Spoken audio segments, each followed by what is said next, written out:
Hello, and welcome to the Secrets of Happily Ever After podcast. I'm your host, Monica Tanner, and today's episode is a good one. I have been trying to record this episode for a while, but I knew it was going to be a little bit controversial. So I've been dragging my feet a little bit, but I feel like I need to do it. So before we start, I just want to make sure that you are aware of the special that I'm running this summer for engaged and newlywed couples. And that is 3 sessions for the price of 1. Now, if you are engaged or newlywed, or there is a couple that you love who is engaged or newlywed, what an incredible gift. What better gift could you give them than a strong foundation through a few sessions with a coach or therapist trained in RLT to be able to get them off on the right start for their marriage? Now, this is so important for a few reasons. The first being that what a relational life practitioner will do is sit down with the couple and first help them understand some of the dynamics of their relationship. So, for example, on the self-esteem line, are they more apt to go one up or one down? Are they more walled off or boundaryless? And what are some of the losing strategies that they will employ when things get tough? Not only that, but if there's trauma, they'll go through some of that, as well as set them up with skills such as making requests with loving power, repairing after conflict, and how to have tough conversations. Now, all of these things lay the foundation for success for the new couple before problems arise. It also establishes the couple with a practitioner that they can trust so that when things come up in the marriage, they don't wait the 2 to 6 years that most couples wait before going to see somebody. They are already established. The practitioner already knows about them individually and as a couple,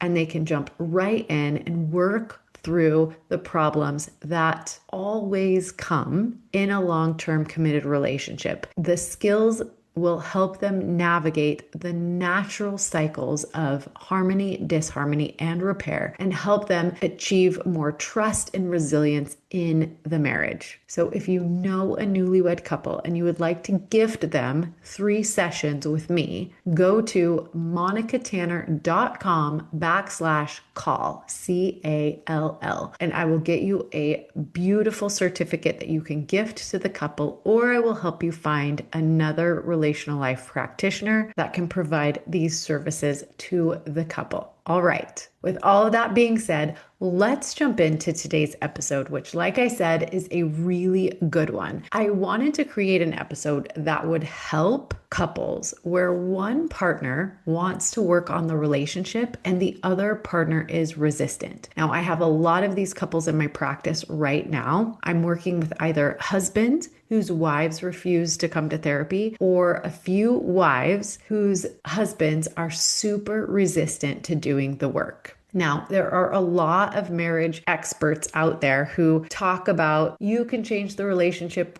just by yourself. You don't need both couples to participate. Learn the skills, do the work on your own. Now, I am not arguing that you can change the dynamic on your own. You can learn some good relational skills. However, if you want a healthy, thriving marriage dynamic, you do need both couples to participate and come to the table. It's okay if one partner is resistant, but they must be willing to come to the table. So anyone who tells you that you can change your marriage, save your marriage all on your own, that is hogwash. For long-term success in your marriage, you must both participate. Now, if your partner is resistant to coming to coaching and participating, I have good news and bad news. The good news is that it is partially your responsibility and there is something you can do about it. The bad news is it's not easy. So in today's episode, I want to give you a 3-step process that I go through with my clients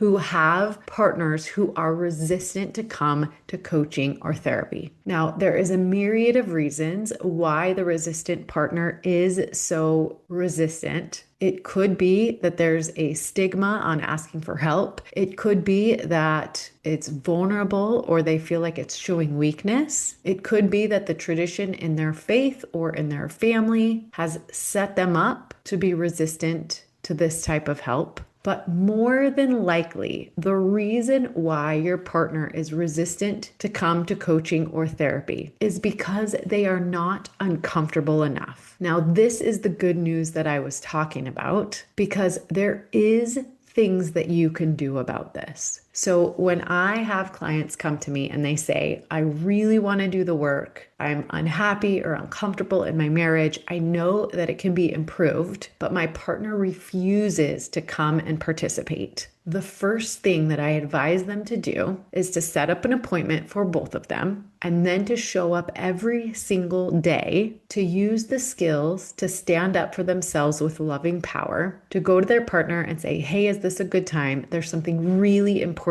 I want to talk to you about. Then the first step would be to invite them to the session that you have set up. So start a couple weeks in advance and make the request. Hey, honey, there are some things that I'd really like to work on in our relationship. And because I love you so much, I have found somebody that I trust, that I feel like can help us. I've set an appointment for 2 weeks from today, and I'd really like for you to join me. What do you think about that? They're either going to say yes or no. If they say yes, perfect. If they say no, let them know of your disappointment and ask them again and again and again and again. Let them know how important this is to you. See if you can figure out what their resistance is or where it's coming from, and if you can offer them some comfort around that. So I can help you walk through this process. Whatever their objections are, I can help you work through them with them. However, if they continue to shoot you down and they will not participate in coaching or counseling with you, you'll have to go to step 2. Now, step 2 is assuming that they are not yet uncomfortable enough to join you. And so this is where I get a lot of pushback. When I've talked about this on podcasts or other shows, a lot of times people will kind of widen their eyes like this, surprised that I would suggest something like this. But you have to help your partner feel your discomfort. And so that means you start taking away things that you provide for your partner that makes them comfortable in the relationship. This looks and sounds a little bit like this. If you make dinner every night, it might say, until you're willing to come with me to coaching or counseling, I will no longer make dinner, or I will no longer sleep in our bedroom with you, or I will no longer go with you to social events that you need me to attend, or I'll no longer do the laundry. Whatever it is that you provide that makes their life comfortable, I would withdraw it. Not out of spite, but out of love. Let them know that you are serious about getting help with your relationship, that and until they are willing to join you in coaching or counseling, that you will be taking away these things that you provide. You can even let them know, I feel like you're too comfortable in the relationship and I would like to work on it. So I will be taking away things that provide for your comfort. So I will be taking away things that I provide for your comfort because I want you to be uncomfortable enough to want to work with me on this relationship. So that is step 2. Do that for a little while and see how it goes. Most resistant partners will at this point understand how serious you are, and they will acquiesce and join you in coaching. But if that doesn't work, you're going to have to escalate to step 3, which is, partner, I want to work on this relationship. And if you are not willing to work with me and participate, I'm going to have to make some very serious decisions about whether or not I want to continue in this marriage with you or not. I have had clients that have had to remove themselves, move out of the house, take the kids, or ask their partner to leave in a trial separation in order to get their partners to participate in therapy. Now, I know this is tough. especially if you are in the camp that divorce is not an option. The reality is that divorce is always an option. The alternative is to continue in a relationship that is not serving you. Now, a lot of times I will work with my clients on their thoughts about the disruption to their family, to their children. What will the neighbors think? It is a difficult move to actually go through with a trial separation in order to get your partner to work on the marriage. I understand this is not an easy thing to do. But I have also seen great progress because oftentimes the resistant partner doesn't believe that you're willing to go through with something like this, that you're serious enough about working on the relationship, about getting more of what you need from the relationship. They don't understand the lengths you're willing to go to get them to participate in doing the work with you. So until they feel that discomfort, they are not going to be willing to join you. But when you show them how serious you are, oftentimes they'll do a 180. Oftentimes they will call me. Sometimes they're upset, but many times they'll say, "What do I need to do to get my partner back?" And that's when the real work begins. So if you're in a relationship right now that's not working for you, where your partner is not listening to you, is not honoring the requests that you're making to work on the relationship, you might need to escalate. Step 1 is to invite. Step 2 is to start taking away comforts.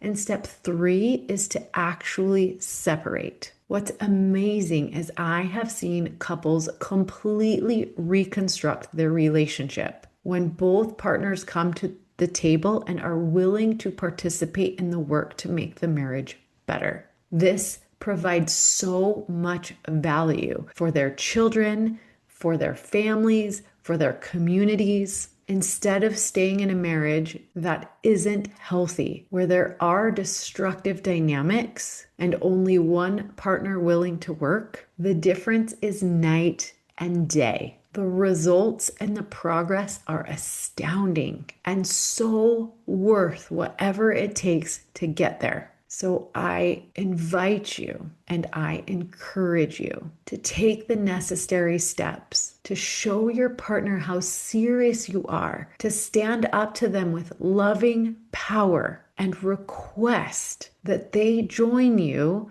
to work on the health of your relationship, not just for you, not just for them, but for your children and their children. This is how we break generational dysfunctional patterns. This is how we create happy, healthy, thriving relationships that set the blueprint for those who come after you. This is how you write and live out your happily ever after on your terms. And most importantly, this is how you stand up to your partner with loving power in service of both of you and the relationship. Don't settle for a mediocre marriage when you can have something extraordinary. You may have to do things that are uncomfortable, but the alternative is to stay stuck and miserable in a marriage that's not serving you.